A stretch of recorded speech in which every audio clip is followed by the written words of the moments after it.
On corrige ensemble le bac maths Centre étranger Europe, 6 juin 2024, jour 2, exercice 2.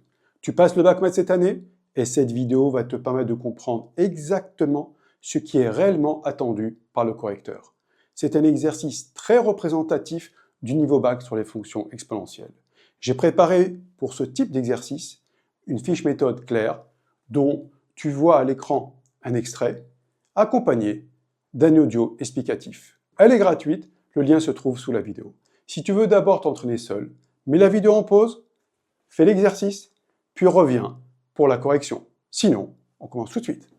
On considère la fonction f définie sur l'intervalle moins l'infini 1 par f de x égale exponentielle x sur x moins 1. On admet que la fonction f est dérivable sur l'intervalle moins l'infini 1, donc lorsqu'on aura calculé une dérivée, on n'aura pas besoin de démontrer que la fonction est dérivable puisque c'est donné par l'énoncé. On appelle C sa courbe représentative dans un repère. Première question, petit a. Déterminer la limite de la fonction f en 1. La fonction f est composée, c'est une fraction donc d'un numérateur et d'un dénominateur. Donc, on va pouvoir dire que limite, lorsque x tend vers 1 de exponentielle x égale e puissance 1, donc e, mais pour quelle raison a-t-on le droit de faire ça? Car la fonction exponentielle est continue sur R. Cette justification doit apparaître sur ta copie. Deuxième élément, limite. Lorsque x tend vers 1 de x moins 1 égale 0, mais attention, pour l'instant, la réponse est incomplète, il va falloir dire quel 0. Alors, pour quelle raison? C'est simple, on remplace x par 1, 1 moins 1, 0, ça, il n'y a pas de problème. Mais est-ce que c'est un 0 moins ou est-ce que c'est un 0 plus? Est-ce qu'on va vers 0 du côté gauche? 0 est ici. Est-ce que x moins 1 se rapproche de 0 de ce côté-là? Et par conséquent, ça serait un 0 moins. Ou est-ce que non? X moins 1 tend vers 0, mais de ce côté-ci. Donc, ça serait un 0 plus. Comment allons-nous vers ça? Ici, x est inférieur à 1. Pour quelle raison? Il appartient à l'intervalle moins l'infini 1. Donc, x moins 1 est inférieur à 0. Alors, maintenant, on va pouvoir conclure. Si x moins 1 est négatif, donc ça, c'est un 0 moins. Voilà ce qui doit apparaître sur ta copie. Maintenant, nous avons le numérateur, nous avons le dénominateur. Donc, par quotient,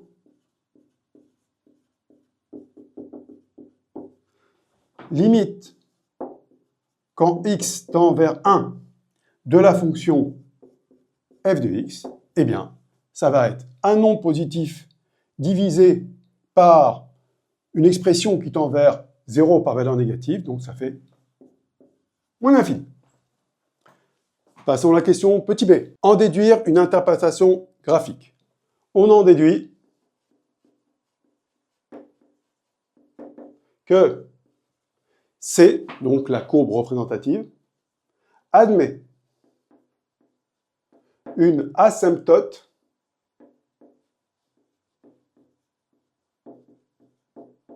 alors j'écris verticale, mais on n'est pas obligé d'écrire sur la copie. Une asymptote verticale d'équation x égale 1. Donc voilà ce qui doit apparaître sur ta copie. On en déduit que C admet une asymptote verticale d'équation x égale 1. Alors un petit rappel sur les asymptotes. À chaque fois que l'on aura limite lorsque x tend vers a étant un réel, de la fonction f de x égale un infini, ça peut être plus ou moins l'infini, peu importe, on pourra en déduire que x égale a est une asymptote à la courbe. Une asymptote verticale. Deuxième question. Déterminer la limite de la fonction f en moins l'infini. Alors, limite lorsque x tend vers moins l'infini d'exponentielle x est égal à 0. Ça, c'est une limite du cours, donc qu'il faut connaître. Deuxième point, limite lorsque x tend vers moins l'infini de x moins 1, là aussi, il n'y a aucun problème. moins l'infini moins 1, donc on voit bien que c'est moins l'infini. Donc par quotient,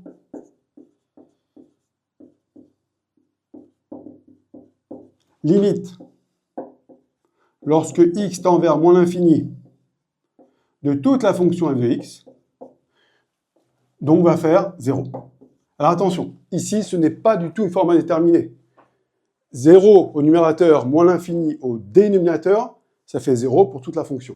Alors, si tu as du mal à le voir, ici on peut l'expliquer de cette façon-là. Si x moins 1 tend vers moins l'infini, eh bien limite, lorsque x tend vers moins l'infini de 1 sur x moins 1, donc est égal à 0. Et donc par conséquent, la fonction f de x, on peut la voir comme étant exponentielle x qui multiplie 1 sur x moins 1. Donc l'exponentielle x tend vers 0, le 1 sur x moins 1 tend vers 0, donc le produit va tendre vers 0. Mais attention, cette partie-là n'est pas à écrire sur ta copie, ce qui est important, c'est cette partie-ci. C'est ça la réponse de la question numéro 2. Question numéro 3. Montrez que pour tout réel x de l'intervalle moins l'infini 1, on a f' de x égale à x moins 2 exponentielle x sur x moins 1 au carré. Eh bien là, il convient bien entendu de faire la dérivée de cette fonction. J'écris ici quel est le type de fonction que nous avons. Nous avons une fonction de type u sur v. Donc la dérivée de u sur v, la dérivée d'un quotient, est u'v moins uv' sur v carré. Ce que j'écris en bleu n'est pas à écrire sur ta copie. Tu n'es pas du tout obligé de le mettre. Maintenant, on va faire la dérivée. Donc f' de x est égal à dérivée d'exponentielle x, exponentielle x, que multiplie v, x moins 1, moins u, exponentielle x toujours, facteur de v', la dérivée d'x moins 1 est 1, sur v carré, donc sur x moins 1 au carré. Donc maintenant, je peux aisément factoriser par exponentielle x. Donc exponentielle x facteur de x moins 1 sur x moins 1 au carré. Donc j'ai bien exponentielle x facteur de x moins 2 sur x moins 1 au carré. Et c'est bien ce qui m'a été demandé par l'énoncé. Question petit b. Dressez en justifiant le tableau de variation de la fonction f sur l'intervalle moins l'infini 1. Si je dois faire un tableau de variation, il faut d'abord connaître le signe de f' de x. Alors allons-y. Exponentielle x est positif pour tout x appartenant à R. X moins 1 au carré, positif pour x appartenant à moins l'infini 1. Donc, que me reste-t-il? X moins 2. Donc, on va pouvoir dire que f' de x est du signe de x moins 2. Comment allons-nous déterminer le signe de x moins 2?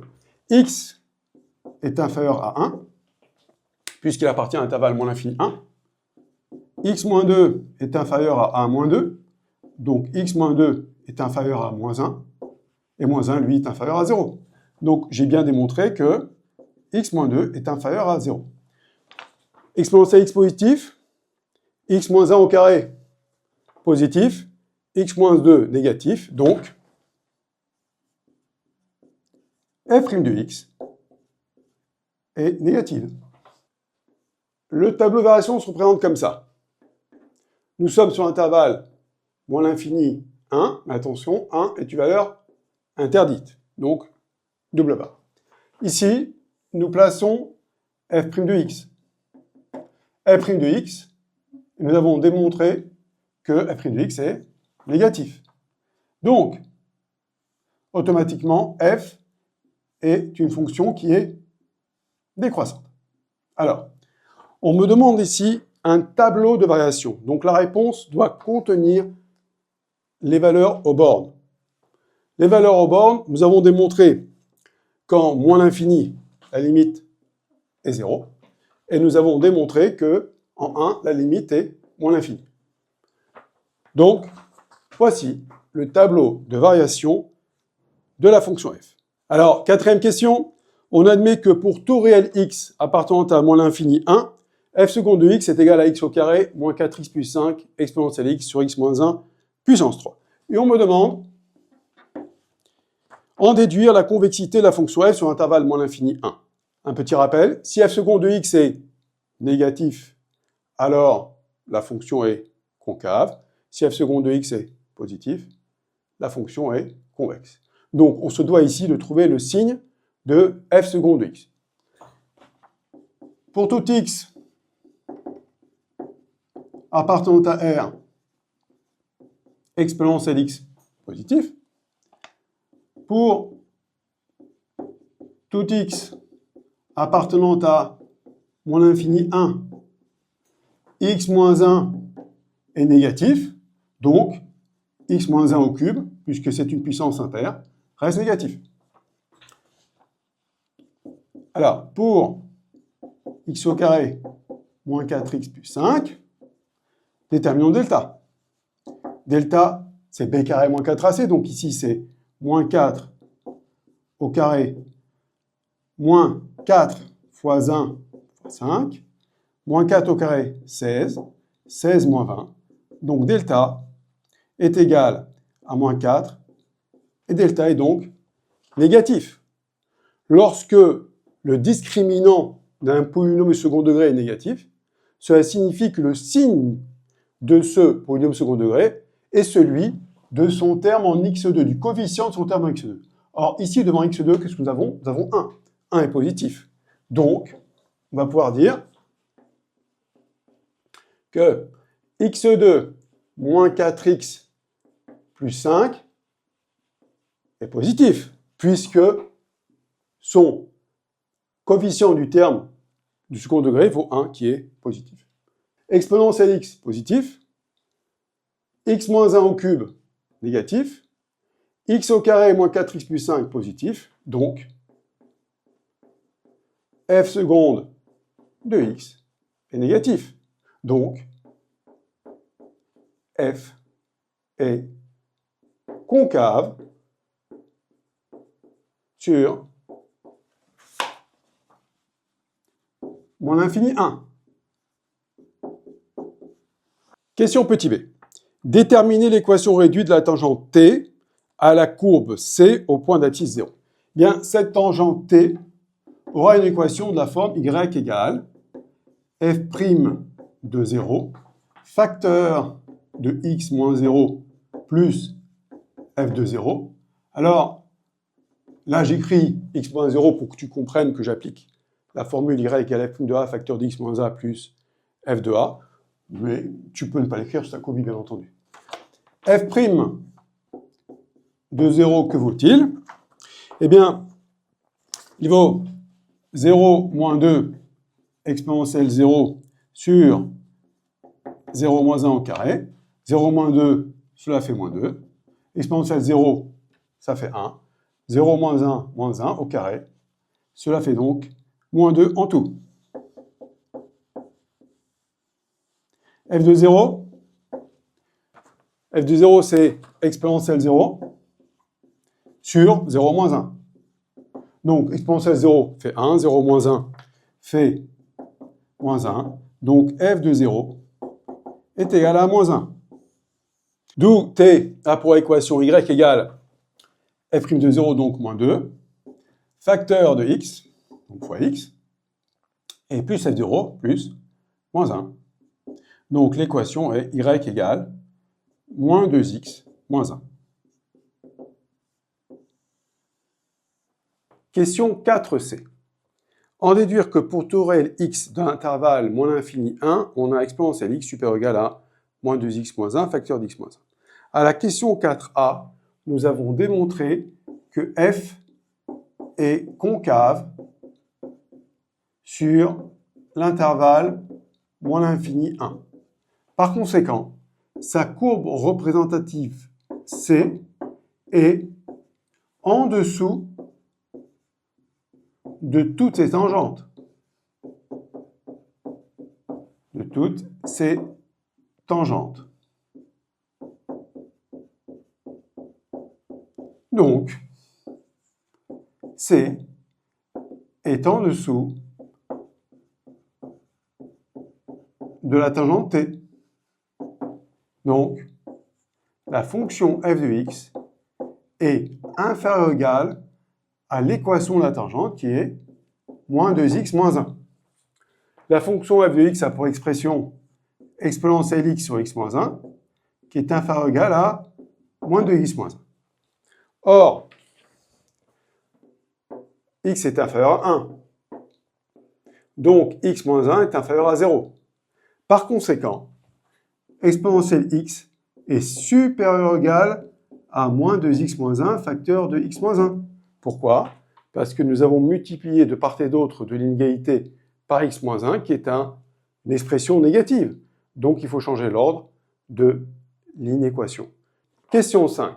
Justifier que l'équation f de x égale moins 2 admet une unique solution alpha sur l'intervalle moins l'infini 1. Alors, à chaque fois que tu verras dans un énoncé que telle équation admet une unique solution sur tel intervalle, cela signifie qu'il va falloir que tu utilises le corollaire du théorème des valeurs intermédiaires. Donc ici, on va déjà rappeler les 3 hypothèses que doit vérifier la fonction pour qu'on puisse appliquer ce théorème. 1. Il faut que la fonction soit continue. 2. Il faut que la fonction soit strictement monotone, c'est-à-dire soit strictement croissante, soit strictement décroissante sur l'intervalle. Et enfin, 3e hypothèse, il faut que moins 2 appartienne à l'intervalle image de la fonction f. Donc ici, nous avons bien que f est continu sur moins l'infini 1, car f est dérivable. Et toute fonction dérivable est une fonction continue. Attention, la réciproque est fausse. Une fonction continue n'est pas forcément dérivable. Mais l'énoncé nous a spécifié que f est dérivable, donc f est continu sur moins l'infini 1. Deuxième point important, nous avons démontré que f est strictement décroissante sur moins l'infini 1. f est strictement décroissante sur moins l'infini 1. Et troisième point, nous avons vu que limite, lorsque x tend vers moins l'infini de f de x est égal à 0, et limite, lorsque x tend vers 1 de f de x égale moins l'infini. Donc, moins 2 appartient à l'intervalle moins l'infini 0. Donc, d'après le corollaire du théorème des valeurs intermédiaires, f de x égale moins 2 admet une unique solution alpha sur moins l'infini 1. Question 5b. À l'aide de la calculatrice, détermine un encadrement de alpha d'amplitude 10-2. Cela signifie qu'entre les deux bornes de l'intervalle, il doit y avoir un écart de 0,01. Nous avons déjà calculé f de 0 égale moins 1. Le voici sur le tableau de variation. Et nous avons démontré que limite quand x tend vers 1 de f de x égale moins l'infini. Voici cette limite. Comme moins 2 appartient à l'intervalle moins l'infini moins 1, donc alpha appartient à l'intervalle 0,1. Tu donneras comme intervalle de recherche à ta machine à calculer l'intervalle 0,1 et elle te donnera comme valeur f de 0,31 environ égal à moins 1,98, qui est bien supérieur à moins 2, et f de 0,32 environ égal à moins 2,03, qui est inférieur à moins 2. Donc nous voyons bien sur le tableau de variation qu'alpha est compris entre 0,31 et 0,32. Donc on a bien trouvé un encadrement de alpha à 10-2 près. Merci d'avoir suivi cette correction. La fiche méthode et les vidéos gratuites t'aideront à reproduire ce raisonnement dans des situations similaires. Le lien est juste en dessous. Si cette vidéo t'a aidé, mets un pouce bleu et abonne-toi pour ne pas rater les prochaines corrections. À très bientôt.